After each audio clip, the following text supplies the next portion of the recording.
Hello hi नमस्कार. आज मस्तपैकी एक परत रेसिपी शेअर करते.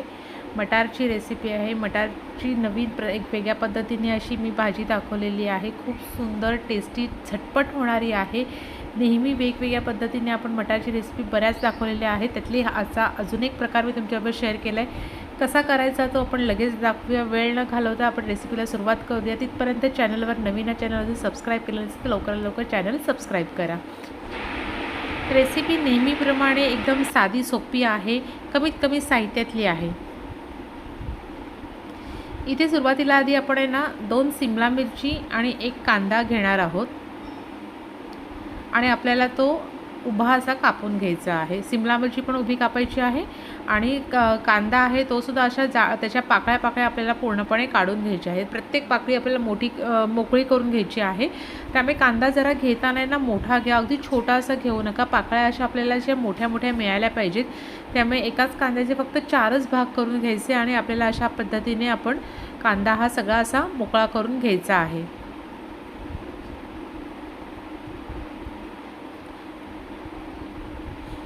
पूर्णपणे व्यवस्थित असा प्रत्येक पाकळी घ्या, म्हणजे ती नंतरला ज्या पद्धतीने तो आपल्याला यूज करायचा आहे तेव्हा तुम्हाला कळेल की प्रत्येक पाकळी आपण का मोकळी करायची. जाडी ठेवायची नाही आहे. पूर्णपणे एक सिंगल त्याची पाकळी आपल्याला करून घ्यायची आहे.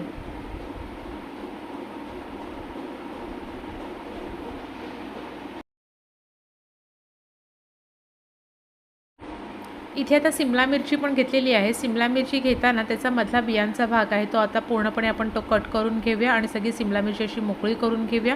आणि जेवढ्या त्याच्या अशा उभ्या आपल्याला सिमला मिरची कापता येईल ते फक्त एकदम बारीक म्हणजे अशी कापायची नाही आहे.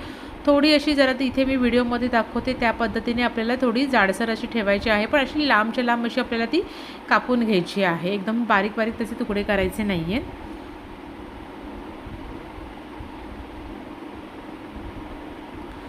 अशा पद्धतीने दोन्ही सिमला मिरच्या मी कट करून घेतलेल्या आहेत. इथे कांदा 1 घेतलेला होता आणि सिमला मिरची आपण 2 घेतलेली होती.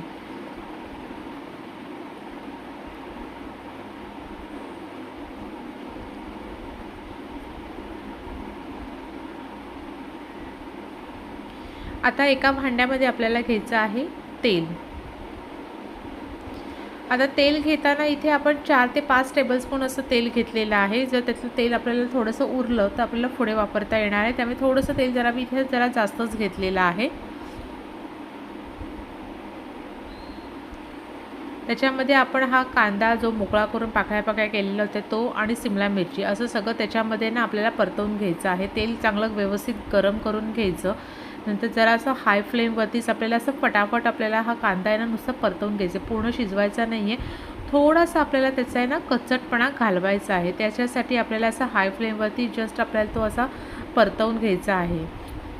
अगदी नावाला त्याचा आपल्याला कच्चटपणा हा घालवायचा आहे.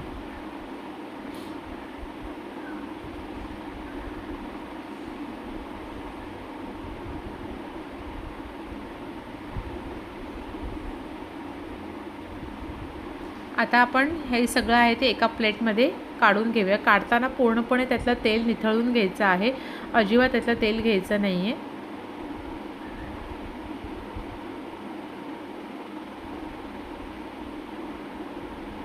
आता उरलेलं तेल आहे त्याच्यामध्ये जर तुम्हाला कमी वाटलं तर आपल्याला त्याच्यामध्ये परत आपण तेल वाढवून घेऊ शकतो पुढच्या भाजीसाठी. पण आता आपल्याला हे पूर्णपणे आपण काढून घेतलेलं आहे ते साईडला ठेवून देऊया आणि आता पुढच्या रेसिपीला आपण सुरुवात करूया.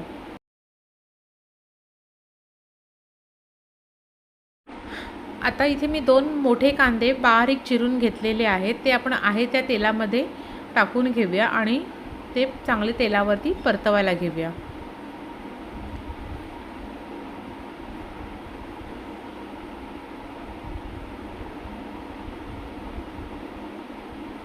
थोडंसं मला जरा तेल कमी वाटलं म्हणून मी त्याच्यामध्ये अगदी 1 ते 2 चमचे तेल परत जरासं वाढवते. अगदी की आपल्याला जास्त असं वाढवायचं नाही आहे. आणि परत आपण आपला कांदा आहे तो छानपैकी असं परतवून घेऊया. कांदा अगदी मीडियम फ्लेमवरती छानपैकी मऊसूत करून घ्यायचा आहे आपल्याला.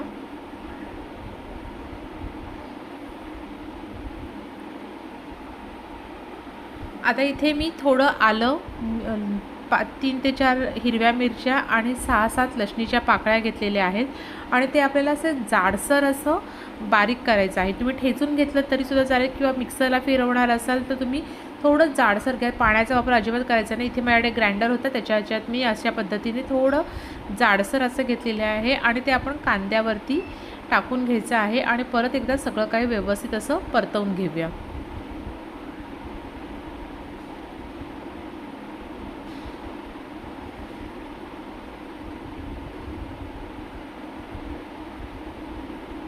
कांदा आता आपला शिजतोय तिथपर्यंत आता मी तुम्हाला पुढची प्रोसेस दाखवते। तोपर्यंत सुरुवातीला आधी आपण थोडं मीठ टाकून घेऊया, म्हणजे कांदा लवकर शिजतो। कांदा कधी पण शिजायला टाकला, कांदा टोमॅटो पहिल्या सुरुवातीला शिजवतो तेव्हा मीठ टाकलं तर ते लवकर शिजतं, पटकन ते नरम होतं। त्याच्यामुळे आपण त्याच्यात आधी सुरुवातीला मीठ टाकून घेतलेलं आहे आणि आपण परत कांदा आपला शिजायला ठेवलेला आहे। तोपर्यंत पुढच्या रेसिपीचा आपण मसाला तयार करून घेऊया। इथे मी मेजरिंग कपचं 1 कप दही घेतलेला आहे।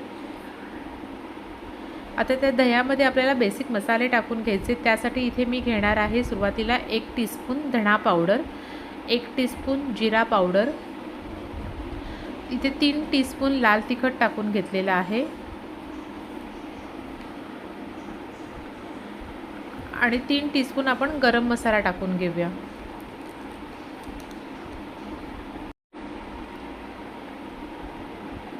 सगळं काही व्यवस्थित असं आपण मिक्स करून तो मसाला त्याच्यात आत्ता आपण सुरुवातीला काही पाणी टाकलेलं नाही, फक्त 1 कप दही घेतलेलं होतं। आता ही पेस्ट आपली तयार झालेली आहे। आता आपण कांदा आपला किती शिजलाय ते बघूया आधी। कांदा पण आपला छानपैकी मऊ झालेला आहे। आता आपण त्याच्यामध्ये पाव कप बेसन घेणार आहोत, म्हणजे चणा डाळ असते जी आपल्याला रेडीमेड मार्केटमध्ये बेसन मिळतं ते आपण ह्याच्यामध्ये टाकून घ्यायचे आणि कांद्यामध्ये ते छानपैकी आपण परतवून घ्यायचं आहे। ह्याने आपल्या जी आपण जो मटारची जी उसळ बनवणार आहोत, भाजी बनवणार आहोत, त्याचं टेक्स्चर त्याचं आहे ना खूप छान येतं ह्या बेसनमुळे आणि आपल्याला चव पण खूप छान मिळते। म्हणून आपण बेसन हे त्याच्यामध्ये असं पाव कप टाकलेलं आहे, ते आपण त्याच्यामध्ये व्यवस्थित असं मिक्स करून घेऊया। सुरुवातीला आधी आपण पाण्याचा वापर इथे केलेला नाही आहे। आता आपण जो दह्याचा मसाला तयार केलेला होता तो आधी आपण त्याच्यामध्ये टाकून घ्यायचा, पूर्णपणे सगळी ती पेस्ट टाकून घ्यायची।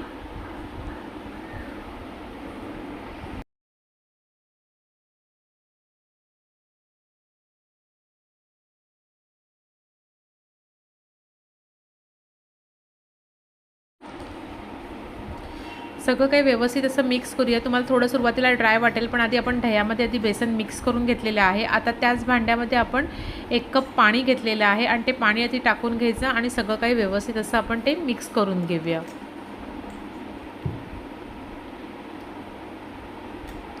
थोडंफार दही काय लागलेलं होतं ते सगळं आपण तो मसाला काढून घेतलेला आहे। आता परत सगळं व्यवस्थित मिक्स करूया। आता इथे मी मेजरिंग कपचं 1 कप पाणी घेतलेलं होतं आणि त्याने आपण ती उसळीमध्ये टाकले। जसं जसं लागेल, कारण का जसं जसं शिजत जातं तसं पाण्याचं प्रमाण हे आपल्याला कमी जास्त ठेवता येते। एकदम आधीच भरपूर पाणी ओतून घ्यायचं नाही, नाहीतर ग्रेव्ही आपली एकदमच पातळ होऊन जाते। बेसन त्याच्यामध्ये मिक्स केल्यानंतर ते जसं जसं शिजत जातं तसं त्याला घट्टपणा येत जातो। त्याच्यानुसार मग आपण ठरवायचं की आपल्याला पाणी कितपत टाकायचं, कितपत आपल्याला ती आपली ग्रेव्ही पातळ पाहिजे। आता मेजरिंग कपचे 1 कप मी इथे मटार घेतले होते। मटार पहिले मी बॉईल करून ठेवलेले होते, उकळून घेतलेले होते, त्याच्यामुळे आपल्याला शिजवायला जास्त वेळ जाणार नाही। सगळे मटार हे आपण टाकून घेतलेले आहेत। आता सगळे आपण त्या ग्रेव्हीमध्ये मिक्स करून घेऊया। इथे तुम्हाला कितपत घट्ट वाटते ग्रेव्ही त्याच्यानुसार आता इथे पाण्याचं प्रमाण हे वाढवायचं आहे।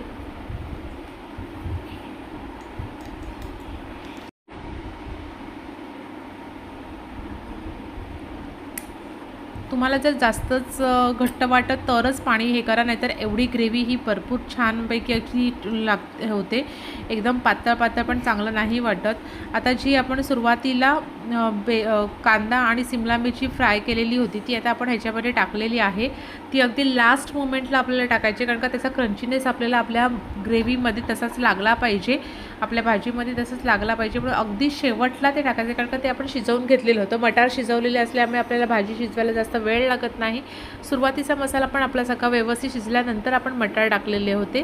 त्याच्यामुळे अशा पद्धतीने आपली मटार सिमला मिरचीची ही भाजी तयार झालेली आहे. रेसिपी आवडली असेल तर रेसिपीला लाईक करा, तुमच्या आवडत्या व्यक्तीला शेअर करा. तुम्ही अशा पद्धतीने ट्राय करून मला कमेंट्स करून सांगा कशी बनली ती. आणि चला तर भेटूया नवीन रेसिपी नवीन व्हिडिओसोबत. तोपर्यंत चॅनलवर नवीन चॅनल सबस्क्राईब केलं असेल तर लवकरात लवकर चॅनल सबस्क्राईब करा.